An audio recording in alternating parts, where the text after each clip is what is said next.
Nesta noite, Deus quer falar ao seu coração. Aliás, não somente falar, mas Ele quer tratar do seu coração.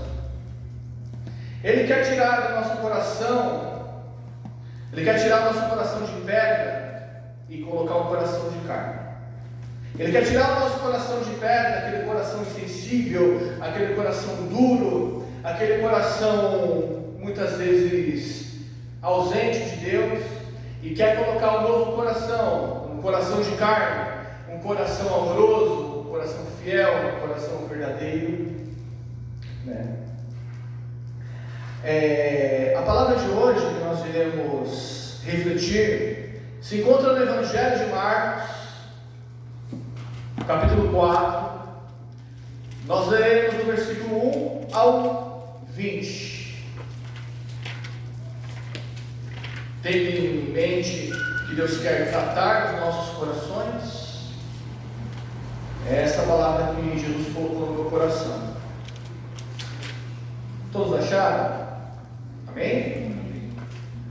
Voltou Jesus a ensinar na beira-mar, e reuniu-se numerosa multidão a ele, de modo que entrou num barco, onde se assentou, afastando-se da praia, e todo o povo estava à beira-mar na praia. Assim lhes ensinava muitas coisas por parábolas, no decorrer do seu doutrinamento. Ouve, eis que saiu o semeador a semear. E ao semear, uma parte caiu à beira do caminho, uma parte das sementes, e vieram as aves e comeram. A outra caiu em solo rochoso, onde a terra era pouca. Logo nasceu, visto não ser profunda a terra. Saindo, porém, o sol a queimou, e porque não tinha raiz, secou-se. Outra parte, entretanto, caiu entre espinhos, e os espinhos cresceram e sufocaram, e não deu fruto. Outra, enfim, caiu em boa terra, e deu fruto que vingou e cresceu, produzindo 30, 60 e 100 por um. E acrescentou: quem tem ouvidos para ouvir, ouça. Quando Jesus ficou só com os que estavam junto dele, com os 12 o interrogaram a respeito das parábolas. E ele lhes respondeu: a vós é dado conhecer o mistério do reino de Deus, mas aos de fora tudo se ensina por meio de parábolas, para que vendo, vejam e não percebam, e ouvindo, ouçam e não entendam, para que não venham a converter-se e haja perdão para eles. Então lhes perguntou: não entendeis essa parábola? E como vocês vão entender todas as outras? O semeador, Jesus explicando a parábola do semeador, tá, irmãos? Versículo 14. O semeador é o que semeia a palavra. São estes os da beira do caminho, onde a palavra é semeada. Enquanto a ouvem, logo vem Satanás e tira a palavra semeada neles. Semelhantemente, os que semeados em solo rochoso, os quais, ouvindo a palavra, logo recebem com alegria, mas eles não têm raiz em si mesmos, sendo antes de pouca duração, e chegando à angústia ou à perseguição por causa da palavra, logo se escandalizam, se desviam. Os outros, os semeados entre espinhos, são os que ouvem a palavra, mas os cuidados do mundo, a fascinação das riquezas e as demais ambições, concorrendo, sufocam a palavra, ficando ela infrutífera. Os que foram semeados em boa terra são aqueles que ouvem a palavra e a recebem ou praticam, frutificando 30, 60 e 100 por um. Vamos orar, meus irmãos, mais uma vez. Senhor, nosso Deus e nosso Pai, eu me coloco diante da Tua presença, porque é necessário que eu diminua para que o Senhor cresça. O Senhor conhece o meu coração e o coração de cada um dos meus irmãos aqui esta noite. Use-me como canal desobstruído, canal de bênção, para que vidas sejam transformadas nesta noite, Pai. A Tua palavra por si só, ela já fala porque ela é viva, mas usa-me como instrumento nas Tuas mãos, para que assim toda a glória seja Tua. É no nome santo do Senhor Jesus Cristo que nós oramos. Amém. Meus irmãos, a primeira coisa que ficar claro no texto, ali tem mesmo no versículo 1, né? Capítulo 4 de Marcos, ainda no versículo 1, é que Jesus ensinou na beira do mar. Então ele ficou, meus irmãos, no barco, certo? Perto da beira do mar, e as pessoas estavam na praia, escutando e assistindo o que Jesus estava ensinando. A primeira coisa que Jesus nos ensina, logo aqui nesse versículo, meus irmãos, é que nós não podemos parar de pregar a palavra, parar de servir a Deus pelas circunstâncias. Já o haviam expulsado da sinagoga, expulsaram Jesus da sinagoga, proibiram ele de pregar na sinagoga. Então o que ele fez? Ele fez do barco o seu púlpito e da praia a sua igreja. Não foram os saduceus, os fariseus da época que impediram Jesus de ensinar ou de pregar. Mesmo o apóstolo Paulo ali preso, né? Ele fala: eu estou preso com essas correias, mas a palavra de Deus não está. E quantos de nós, por tão pouco, desistimos de pregar? E quantos de nós, por tão pouco, desistimos de vir à igreja, de estar na comunhão com os irmãos? E quantos de nós, por qualquer dificuldade, né, qualquer onda mais forte que bate no nosso barco, nós desistimos? Porque já repararam, né, meus irmãos? Tem pessoas que servem a Deus quando tudo vai bem, glória a Deus, aleluia, está na igreja, louvando, cantando, mas quando algo não sai como a pessoa pensou, ela logo abandona. E nós não devemos ser assim, meus irmãos. Igual Jesus, nós devemos usar de estratégia. Expulsaram Jesus da sinagoga, contudo, a mensagem de Deus deveria ser pregada. Então ele foi até a praia, sentou-se no barco e ensinou a multidão, com várias parábolas, sendo essa a primeira parábola, porque depois dessa parábola tem mais umas 4 ou 5 parábolas seguidas, né, que Jesus ensina a multidão. Então essa parábola é uma parábola introdutória às outras parábolas, e é uma parábola, meus irmãos, que ela não foi feita para ser explicada, ela foi feita para ser, como posso dizer, para ser praticada. Ela é diferente essa parábola, meus irmãos. Ela não é uma parábola onde a pessoa vai deixar, vai explicar, onde vai ter que explicar. Ela é uma parábola na qual, né, ela foi feita para ser praticada.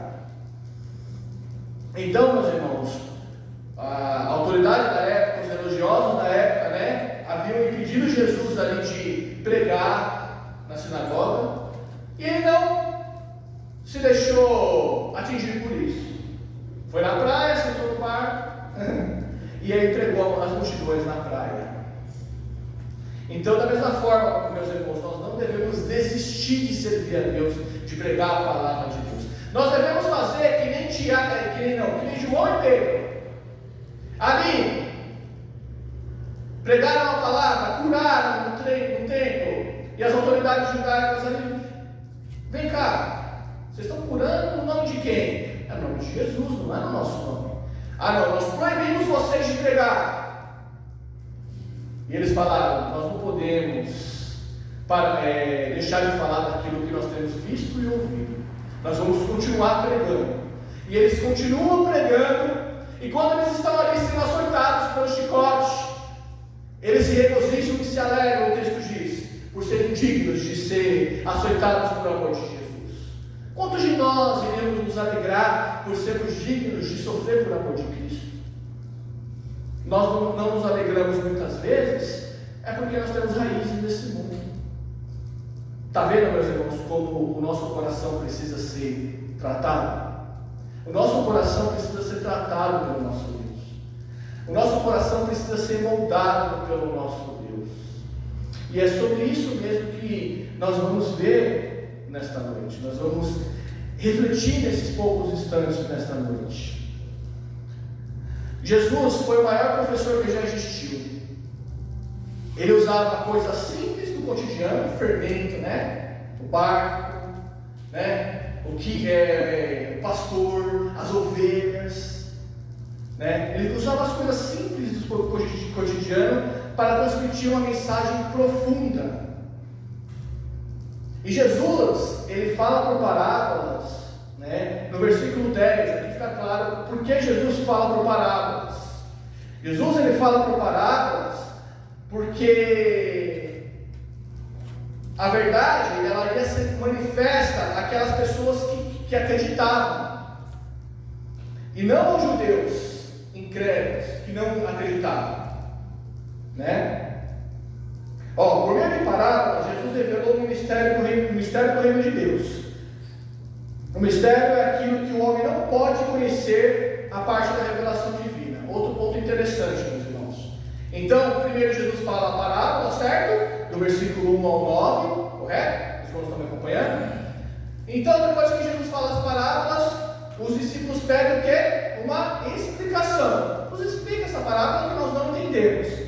Então Jesus falava por meio de parábolas, mas era um mistério que o homem natural, né, não compreendia. Senão os discípulos não iam pedir uma explicação, certo?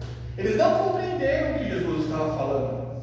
Então a parábola é algo, né, depois Jesus explica para eles, né, é algo que ele só pode ser compreendido espiritualmente.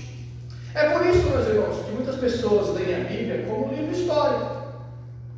Mas para nós que cremos no Senhor Jesus, ela é a palavra de Deus e ela fala conosco. Quando nós lemos as Escrituras, né, já que Jesus não está presente aqui como estava com os discípulos, né, o Espírito Santo, né, ilumina os nossos corações para que nós venhamos compreender a palavra e não achar, fazer aquilo que nós achamos, mas a vontade de Deus revelada, né, na palavra. Esse mistério, as parábolas, é revelado a uns e encoberto a outros. As parábolas eram janelas abertas para a compreensão de uns e portas fechadas para o entendimento de outros.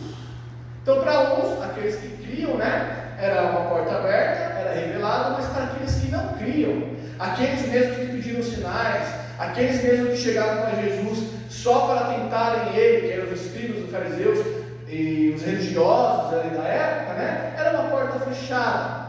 Foi uma forma que Deus usou de passar a sua verdade através de Jesus,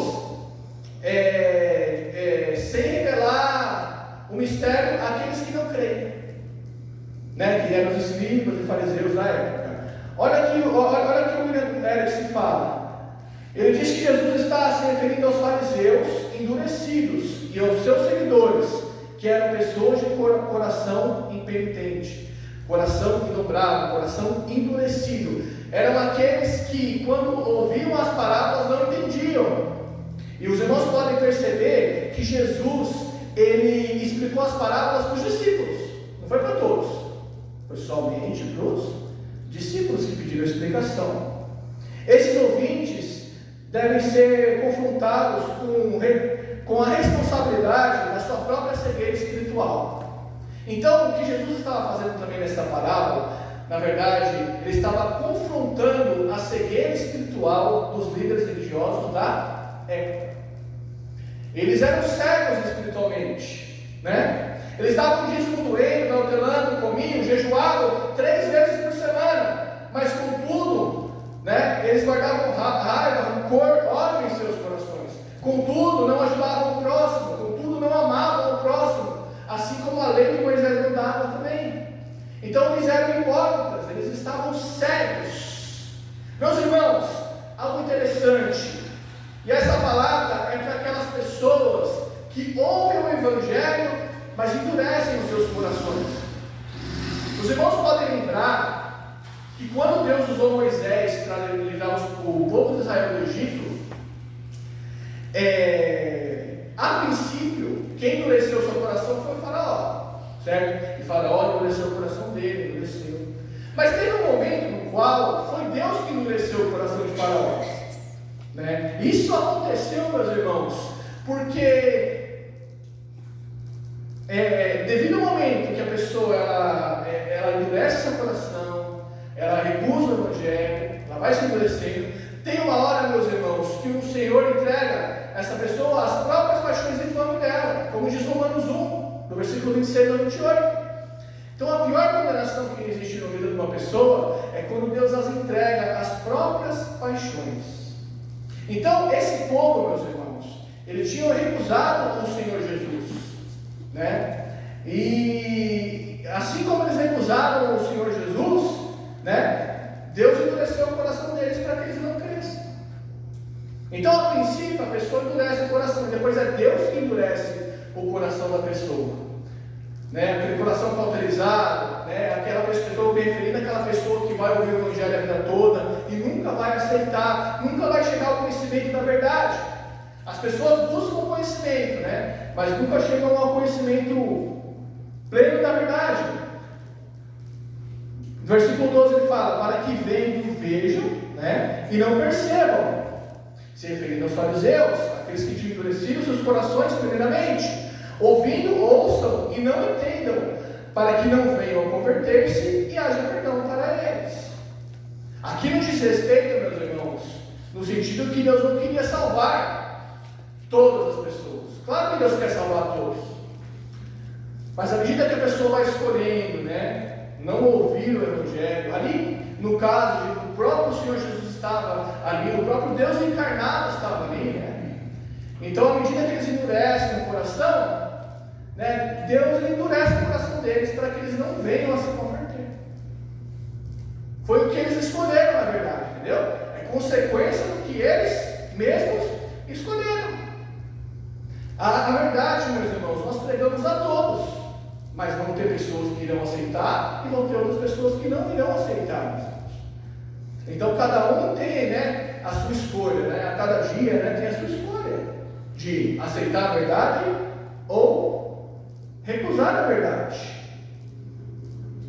Agora vamos entrar, meus irmãos, propriamente dito, na explicação da parábola, né? Versículo 14: o semeador semeia a palavra. Quem é esse semeador que semeia essa palavra? O semeador que semeia a palavra, meus irmãos, somos nós. Olha que privilégio Deus nos deu. Deus poderia salvar as pessoas, o mundo todo, no abrir e fechar de olhos. Deus poderia usar os anjos, os querubins, os serafins, né? Mas Ele escolheu nos usar como instrumentos da sua glória, como canal de bênção na vida de outras pessoas. Nós que recebemos o Evangelho, meus irmãos, não devemos ser egoístas. É por isso que a igreja verdadeira de Cristo, né, ela tem que ter missões no coração, porque é um tesouro que nós recebemos, é um presente que nós recebemos que nós não podemos guardar. Nós temos que transmitir às outras pessoas, porque Deus escolheu nos usar como instrumentos nas mãos dele, né, para que nós venhamos a edificar outras vidas. Nós levamos a semente nas nossas mãos e semeamos. O fruto depende da terra, do coração de cada um, né, que nós vamos ver, da qualidade do solo, e depende do Senhor. Um planta, outro rega, mas quem dá o crescimento é o Senhor. Então nós somos semeadores da palavra. E como nós semeamos a palavra? Através da pregação da mesma e a prática da mesma. É assim que nós semeamos a palavra, meus irmãos. Nós pregamos a palavra quando Deus nos der a oportunidade de falar, né? Porque também nós não podemos ser uma matraca, né, que só fica falando. A carroça vazia, ela faz mais barulho do que a cheia, né? Então nós devemos estar sensíveis ao Espírito Santo, porque Deus vai nos dar a oportunidade para falar no momento certo. E a palavra de Deus ensina que nós não devemos nos preocupar com o que nós vamos falar, porque é o Espírito Santo que vai ministrar no nosso coração. É verdade, meus irmãos. E com as nossas vidas, meus irmãos. A nossa vida tem que ser uma carta viva de Deus para as pessoas. As pessoas têm que olhar a nossa vida e ver Cristo em nós, e ver o amor estampado em nossas vidas. Não importa se tem pessoas que vão zombar, sabe? Não importa se tem pessoas que vão falar, mas você é bobo, né? Fica aguentando essas afrontas. Você é bobo, você não xinga no volante, o cara te xingou, o cara te afrontou. Meus irmãos, nós não fomos chamados para defender o nosso orgulho. somos chamados para glorificar o nome de Deus. E Ele ensina que nós devemos orar pelos nossos inimigos. E Ele ensina que nós não devemos pagar o mal com o mal, mas o mal com o bem. Ele nos ensina que quando nós recebemos uma afronta, nós não devemos dar da mesma medida. É isso que o Evangelho ensina. Às vezes é difícil? Claro que é. Contudo, meus irmãos, nós devemos ter evidente em nossas vidas o fruto do Espírito Santo, para que nós sejamos mensageiros de Deus na vida de outros. Olha aí, você é mensageiro de Deus na vida de outras pessoas. Nós somos os semeadores. A semente é a palavra de Deus. Versículo 15. Aí também tem aquela semente que caiu à beira do caminho. A analogia aqui, meus irmãos, é a seguinte: você pega um punhado de semente nas mãos, quem é da roça sabe, e quando você está levando nas suas mãos, uma parte da semente, seja pequena, ela cai pelo caminho. E quando essa semente cai pelo caminho, o que acontece? Ela seca e morre, ou vem as aves do céu e comem dessa semente. Então a analogia é justamente essa. Então tem uma semente, os irmãos podem ver que a semente é a mesma, a palavra é a mesma. Jesus não fala que a semente muda, é a mesma semente em cada um dos casos, mas ela cai em lugares diferentes, e no solo diferente. E é isso que todo mundo tem. Então, tem umas que caem à beira do caminho. Enquanto ouve, logo vem Satanás e tira a palavra semeada neles. Meus irmãos, aqui tem duas vertentes. A primeira delas, essa palavra é dirigida àqueles duros de coração, sabe? Se tem aqui alguém essa noite que não aceitou Jesus Cristo, de certa forma essa palavra é dirigida a você, que muitas vezes ouviu o Evangelho de Cristo e não aceitou. Em primeiro lugar, é dirigida às pessoas que estão com o coração endurecido. Porque o coração endurecido nada entra, Pode falar, pode pregar, pode vir a melhor palavra do mundo, Não entra. Você já viu aquele tipo de pessoas que a culpa sempre é do pastor, a culpa sempre é da igreja, a culpa sempre é do irmão do lado, e a culpa nunca é dele? É mais ou menos isso. Mas essa palavra também, meus irmãos, é dirigida a você que é cristão. A você que muitas vezes está no culto pensando nos seus problemas de amanhã, sendo que Jesus falou para descansar nele. A você que está aqui no culto pensando em outras coisas. Está de corpo presente aqui, mas o coração está longe de Deus. Quantos aqui lembram da palavra da semana passada? Se assistiram ou estiveram aqui? Tenho certeza que se alguém responder com sinceridade, não precisa responder, serão pouquíssimos. Quando a palavra é pregada, meus irmãos, ou quando nós lemos as Escrituras, nós devemos ruminar as Escrituras. Ela deve estar no nosso coração todo dia. Ela deve fazer parte da nossa vida. Nós devemos pensar no que eu posso aplicar essa palavra na minha vida, ou pedir: Senhor, me mostra que área da minha vida o Senhor quer tratar. Porque o Senhor me trouxe nessa noite aqui por acaso. Eu não estou ouvindo essa palavra por acaso. Entendeu, meus irmãos? E muitas vezes nós estamos preocupados com outras coisas, E Satanás, o que ele faz? Ele está ao nosso redor, ele vem e tira a palavra. Ele não precisa tirar o crente da igreja. É só ele tirar a palavra do coração do crente. Ele vai ficar infrutífero. Ele vai ficar inútil. Perceberam, meus irmãos, a estratégia de Satanás? Então muitos de nós vamos à igreja todo domingo, e é bom estarmos aqui, é bom estarmos em comunhão, mas do que foi pregado, do que foi cantado, nós não praticamos nada na nossa vida. Então isso está acontecendo às vezes, meu irmão, minha irmã, porque você está permitindo que Satanás tire a palavra do seu coração.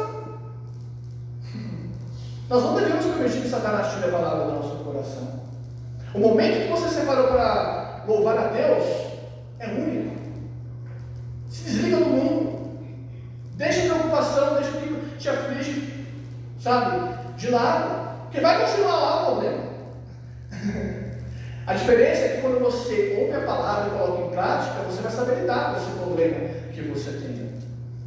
Então, meus irmãos, existem muitos cristãos que são assim. Eles vêm à igreja e as distrações, sejam qual for, tira permite que Satanás tire a palavra do coração.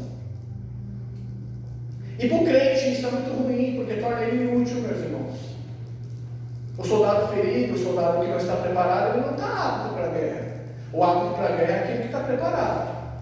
E para aqueles que estão com o coração endurecido, Satanás tira a palavra para quê? Para que eles não acreditem. Quer ver um exemplo? Né? Minha avó, minha tia, né? Eles são todos espíritas, né? E lá naquelas mesas brancas lá que eles fazem, eu não entendo muito disso, né? Estudei bem pouco.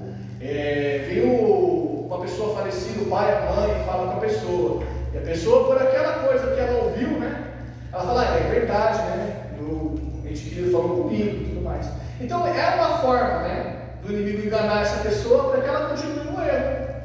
E quando ela vem numa igreja que prega a verdade, né? Se ela está com o coração endurecido, né? Satanás tira a palavra que pode salvar ela do coração dela, certo? E ela não crê. É a mesma coisa que acontecia com os escribas e fariseus. Jesus pregava como quem tinha autoridade. O que Jesus fazia não tinha como ir contra, era fato. E mesmo assim, ao invés de crerem, né, de reconhecerem como Messias, o recusaram, escolhendo Barrabás ao invés dele.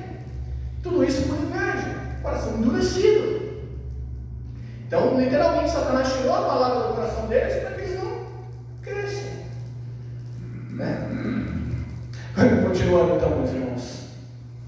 E agora tem aqueles que são semeados no solo rochoso, os quais, ouvindo a palavra, logo recebem com alegria. Então, meus irmãos, tem pessoas que quando nós fazemos o apelo, quando nós pregamos Jesus Cristo, seja na evangelização, seja na pregação, a pessoa levanta a mão e fala, glória a Deus, eu aceitei Jesus. Mas será que só isso é suficiente? Será que a verdadeira conversão, ela é fruto somente da emoção do momento? É claro que não, meus irmãos. Conversão não é emoção. A emoção passa, a alegria passa. Conversão é convicção. A fé e a razão andam juntas, meus irmãos.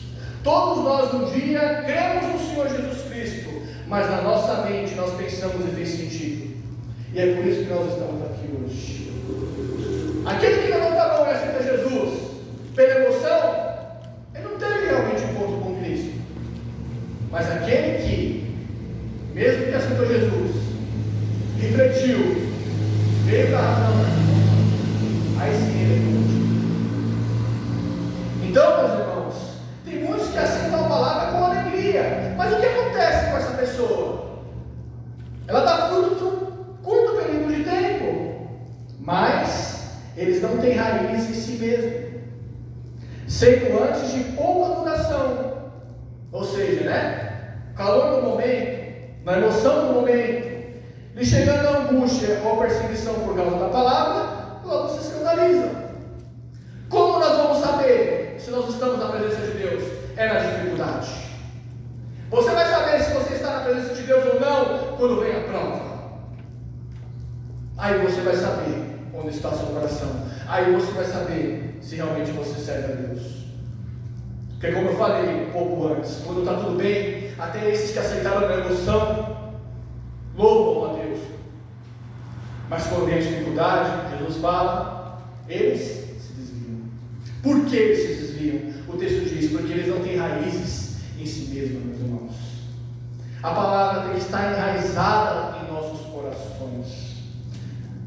Nós ocupamos nossos corações com muitas coisas que não edificam, sendo que nós só precisamos da palavra. É por isso que Jesus falou ao apóstolo Paulo, depois de ele ter sido arrebatado ao terceiro céu e visto coisas inefáveis, Jesus falou, a minha graça te basta, porque é na sua fraqueza que o poder se aperfeiçoa. É quando nós admitimos, meus irmãos, que nós não temos força própria. É quando nós admitimos que nós somos totalmente e miseravelmente dependentes de Deus. Aí sim nós vamos entender que a graça de Deus nos basta, meus irmãos. Aí sim nós vamos parar de lutar pelas nossas próprias forças e vamos confiar no Deus que pode todas as coisas. E aquele versículo que o apóstolo Paulo falou, todas as coisas cooperam para o bem daqueles que amam a Deus, será verdade em nossas vidas. Então que não sejamos emocionados, no sentido de fazer por emoção, mas que venhamos fazer, meus irmãos, para Cristo. Que não sejamos somente emocionados, meus irmãos, mas que nós vamos refletir sobre aquilo que é pregado, sobre aquilo que nós lemos. Eu assisti um tempo atrás um vídeo na internet, e eu gostei muito, né? Acho que é no canal Jesus Cop, se eu não me engano. E ele falou assim: 5 motivos para não ler a Bíblia. E a princípio o título, né? A pessoa fala, mas não, ué, todo mundo fala para ler a Bíblia, né? 5 motivos para não ler a Bíblia. Eu vou falar só um motivo. Primeiro, a Bíblia não é para ser lida como os outros leem, é para ser meditada. Nós devemos meditar nas Escrituras, que é diferente de ler. Eu posso ler 30, 40 versículos, sabe, 10 capítulos e não tem nenhuma diferença na minha vida. Agora, eu posso ler um versículo, sabe, meditando nessa palavra e pensando e fazendo uma introspecção, né, e vendo onde essa palavra se encaixa na minha vida, pedindo a Deus, que vai fazer toda a diferença, meus irmãos. Então não é a forma que nós lemos a palavra que faz a diferença, sabe? É o nosso coração, o espírito que nós chegamos para ler as Escrituras, que é o poder de Deus, meus irmãos. Os outros, entretanto, caem entre espinhos. Eles ouvem a palavra, esses entre espinhos, mas os cuidados do mundo, a fascinação da riqueza e as demais ambições concorrendo sufocam a palavra, ficando infrutífera. Essa entre espinhos fala muito a nós que somos cristãos. Cada vez que você assiste um vídeo na internet, cada vez que você assiste novela, cada vez que você vai a algum lugar, as coisas, sabe, de forma geral, meus irmãos, elas competem pela nossa atenção. As coisas competem pela nossa atenção, né? E muitas vezes nós nos alimentamos mais de coisas que não edificam do que aquelas que edificam, criando assim espinhos, que são coisas que nos impedem de crescer. Deus nos chamou não para que venhamos dar fruto, mas que venhamos dar muito fruto. Se nós somos cristãos e frutíferos, é porque muitas vezes nós deixamos os espinhos sufocarem a palavra. Nós deixamos esses espinhos sufocarem a palavra. Nós gastamos mais tempo na internet do que com Deus. Nós gastamos mais tempo na televisão do que com Deus. Eu estou dando um exemplo, né? Tem outras coisas. Gastamos mais tempo trabalhando, acumulando riquezas, né? Que aqui fala das riquezas, né? Almejando riquezas, almejando ter tudo novo, tudo melhor do que com Deus. Empenhamos mais tempo no trabalho secular do que no trabalho com Deus. Tudo isso é fruto de não buscar o reino de Deus em primeiro lugar. Nós muitas vezes, meus irmãos, não aprendemos ainda a buscar o reino de Deus e sua justiça em primeiro lugar, porque Jesus garante que as demais coisas serão acrescentadas. Eu até preguei sobre esse texto, né? Então, meus irmãos, tem muito cristão infrutífero, é crente, creu no Senhor Jesus, é salvo, mas será que Deus te chamou só para você ser salvo? Deus te chamou para que você dê fruto, e fruto em abundância. Cada um de nós temos um dom, pelo menos um dom e talento escondido. Nós não usamos boa parte da nossa capacidade, porque nós deixamos essas coisas do mundo dominarem nosso coração, e assim nosso coração se torna duro, e assim nosso coração se torna incrédulo, e somos crentes no falar, e pagamos no agir. É isso que acontece muitas vezes, meus irmãos, porque nós esquecemos de buscar o reino de Deus e sua justiça em primeiro lugar. Primeiro é Deus, meus irmãos, depois é o resto. Perto da presença de Deus, perto da majestade de Deus, o resto é nada. O apóstolo Paulo fala isso: as coisas do mundo são como um trapo de imundícia. E é verdade, nós como cristãos devemos, sabe, meus irmãos, ver as coisas do mundo como um trapo de imundícia. Não no sentido que nós não iremos trabalhar, não iremos estudar, não estou falando isso, né, meus irmãos? mas perto da presença de Deus, perto do que Deus tem reservado para nós, a vida eterna, isso tudo passa, isso tudo é transitório, não é nada, meus irmãos. E nós buscamos com tanta força, com tanta fé, essas coisas do mundo, e deixamos de lado o mais importante, a presença de Deus. Que legado nós iremos deixar? Se você morreu hoje, que legado você vai deixar, meu irmão e minha irmã? Será que você vai ser reconhecido por uma pessoa que servia a Deus? Poxa, esse irmão, olha, era um homem de Deus. O Deus desse irmão, eu quero que seja o meu Deus, porque olha. Ou será que nós seremos reconhecidos? Mais um, né? Ele é da igreja, mas ficava devendo para todo mundo, fazia as coisas certas. As pessoas estão nos vendo, meus irmãos, e nós precisamos deixar, meus irmãos, Deus transformar o nosso coração. O que eu quero mostrar para os irmãos esta noite, meus irmãos, não delongando muito, é que Deus quer, a começar do meu coração, Ele quer tratar o nosso coração. Ele quer que nós venhamos dar muito fruto. Às vezes a gente vê cristão mirrado, cristão de cabeça baixa, no sentido de prostração diante da vida, tá, meus irmãos? Não só de cabeça baixa, literalmente, se prostra. Qualquer dificuldade, já não vou mais na igreja, já não vou ser mais na igreja. Poxa, Deus não chamou cristão mimimi, Deus não chamou covarde, Deus chamou homens e mulheres de coragem. E é isso que as Escrituras nos ensinam. As Escrituras foram construídas com muito sangue, com muito choro, com muito esforço, por homens e mulheres que a Bíblia diz em Hebreus que o mundo não era digno. Homens e mulheres intérpretes, corajosos, convictos. Não era só emoção. Se fosse só emoção, na primeira dificuldade os apóstolos teriam desistido, mas eles tinham convicção de que Jesus ressuscitou. E pela ressurreição de Cristo foram todos mortos, com exceção, de um ou outro. Por essa convicção, que era loucura na época, a pregação de Jesus ressuscitou. Que é isso? E nós, meus irmãos, como cristãos, como tem sido a nossa atitude diante de Deus e diante dos homens? Que tipo de cristão você é? Não é vergonha nenhuma dizer: eu sou errado. Admita, eu sou errado. Nós precisamos, meus irmãos, do bálsamo de Deus. Nós precisamos que Deus venha urgentemente, que Deus venha mudar os nossos corações. Porque só com o coração transformado nós iremos fazer real diferença nesse mundo, meus irmãos. A real diferença, eu não estou falando no sentido de nós pregarmos e todo mundo aceitar. Sabe por quê? Porque nessa parábola fica claro que só 25% dos ouvintes deram fruto. A palavra é entregada a todos, mas nem todos deram fruto. Talvez esse que estava em espinho deixou de estar espinho e deu fruto também. Entendeu, irmão? Às vezes você é essa semente que está em espinhos, não está dando fruto, sabe? Já não tem aquela alegria da salvação, já não tem aquela paixão ao falar do Senhor Jesus Cristo. Tem crente que prega Jesus, que eu não aceitaria. Sabe, aceita Jesus e tal. Poxa, nós temos que ter paixão, nós temos que ter convicção do que nós falamos, né? As pessoas têm que nos ouvir falar de Jesus e o olho brilhar. Era o que o apóstolo Paulo fazia.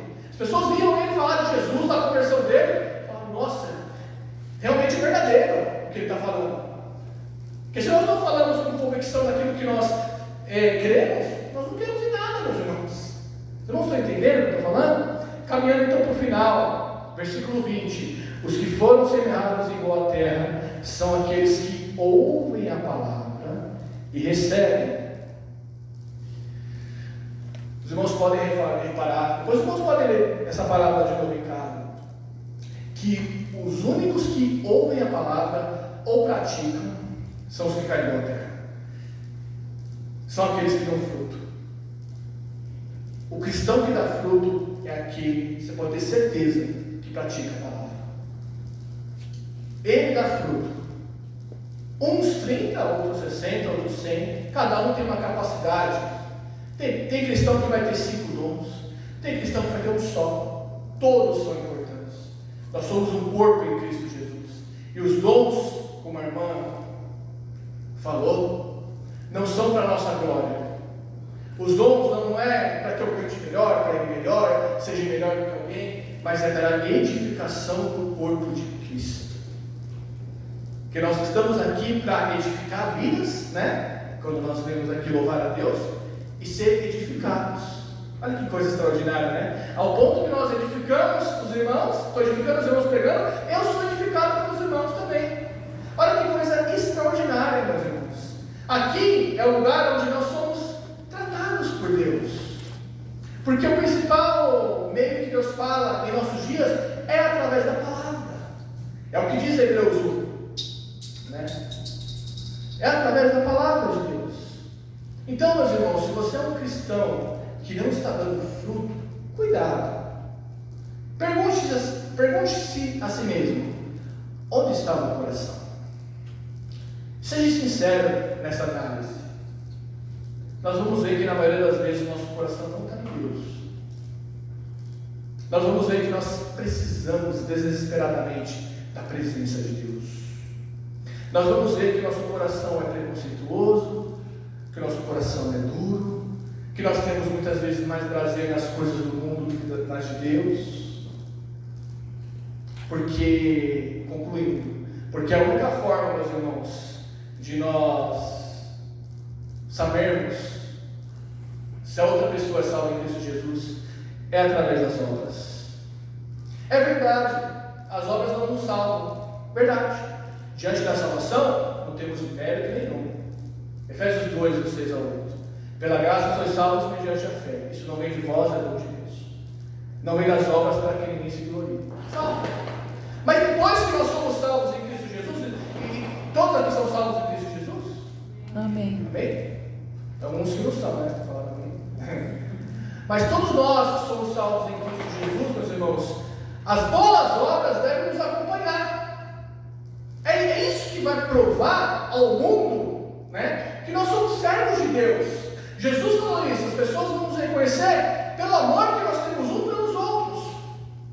Deus não te escolheu pela sua capacidade, entenda isso. Deus não te escolheu porque você era o melhor. Deus te escolheu porque Ele é soberano. Deus te escolheu porque Ele te ama. Porque se eu parasse para olhar para a minha vida, eu nunca teria me escolhido, mas Deus me escolheu, como escolheu os irmãos, entendeu, meus irmãos? Não é por obras, não é pela nossa capacidade, porque Deus usa as coisas loucas do mundo para confundir as sábias. Entendam isso, meus irmãos. Deus nos escolheu pequeno, Deus nos escolheu perfeitos, para que a glória seja toda dele.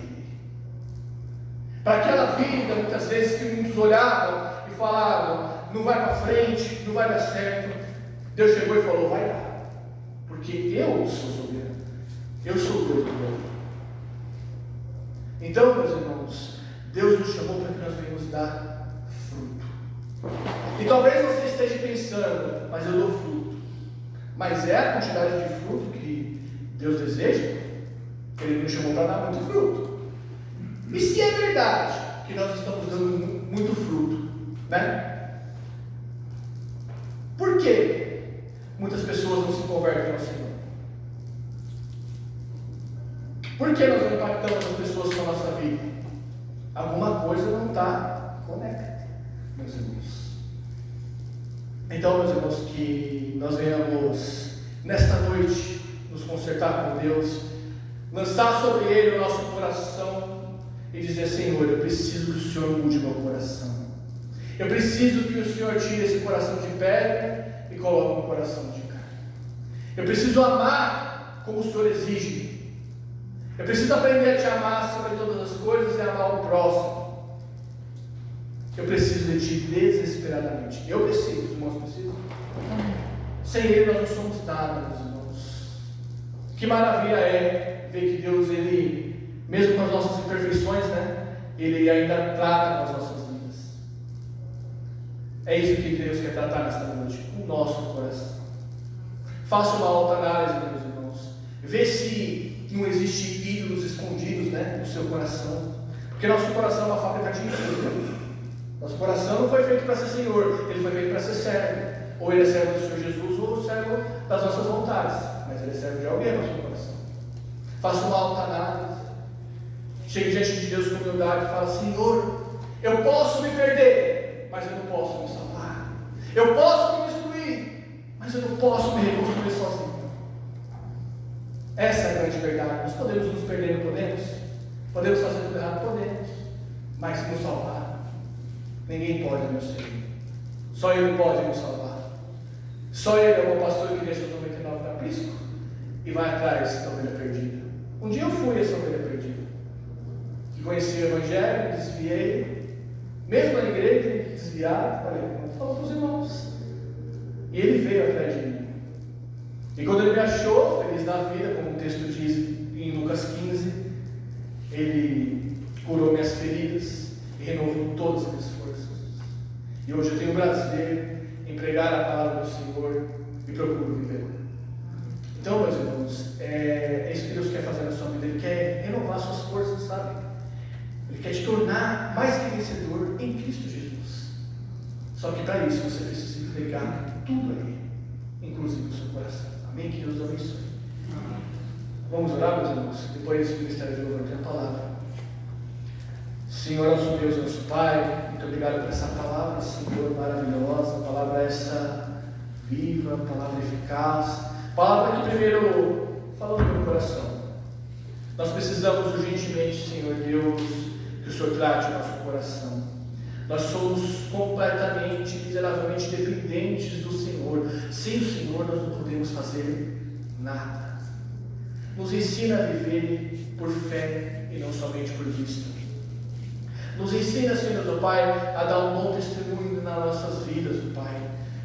A viver uma vida que o Senhor tenha prazer nela. A viver uma vida que te agrade, Senhor. Nos ajuda, Senhor Deus. Nós somos tão falhos, nós somos tão pequenos, mas nós precisamos da Tua mão. Nós precisamos sortir esse coração de pedra de nós e nos dê um novo coração. Um coração amoroso, um coração fiel, um coração justo, um coração verdadeiro, semelhante ao Teu, Senhor.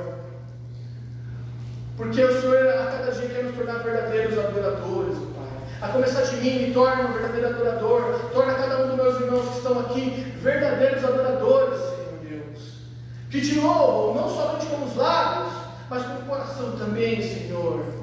Nos dê a coragem necessária para confessar o Teu nome diante dos homens. Para que quando vier a provação e a dificuldade, o Teu nome seja glorificado. Nos fortaleça, Senhor. Nos prepara também para o dia mau, porque é fato que ele vem. Nos prepara para esse dia, Senhor Deus, Pai, o qual nós tenhamos que testemunhar o Teu amor. Enche a nossa boca, nosso coração com o Teu Santo Espírito, para que assim sejamos uma igreja frutífera.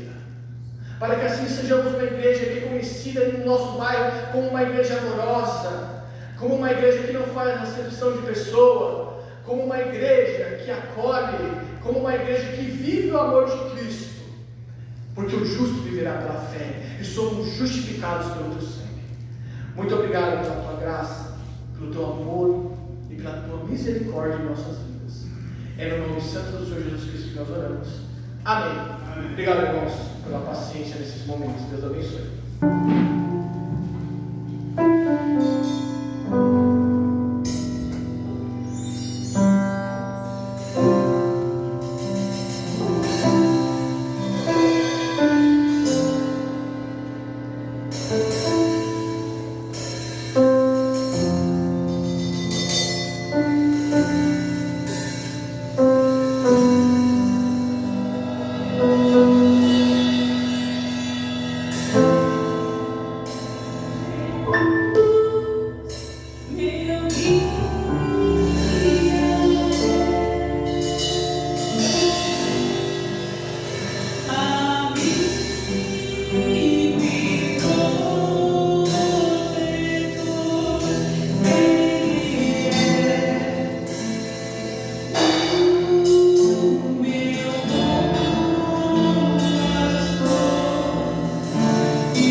Senhor, nosso Deus, nosso Pai, muito obrigado por tudo que aconteceu aqui nesta noite, Senhor, porque estamos aqui para te louvar, para bendizer o teu santo nome, Senhor. Muito obrigado também por esses louvores maravilhosos, Senhor, que nós ainda cantamos, Pai, por uma parte, mas um dia nós cantaremos na tua presença, Senhor, nos altos céus, Senhor, em plena comunhão contigo, Senhor. Nós aguardamos, Pai, ansiosamente pelo seu retorno, Pai. Mas nos prepara, Senhor Deus, para a tua volta, para que assim não venhamos, Pai, ser pegos desprevenidos, Pai. Não venhamos ser pegos longe da tua presença e venhamos ficar fora da tua morada. Muito obrigado, Senhor Deus, pela tua presença, Senhor. Eu oro por cada um dos irmãos que estão aqui, Senhor, que o teu Santo Espírito complete em cada coração o que nós, pela nossa limitação, não podemos completar, Senhor. Venha estar, Senhor, Pai, com cada um dos meus irmãos. Nos dê uma excelente semana na tua presença. E que a graça maravilhosa do nosso Senhor Jesus Cristo, o amor de Deus o Pai e a comunhão estejam em todos os nossos corações, agora e para todos sempre. Amém. Amém. Estarei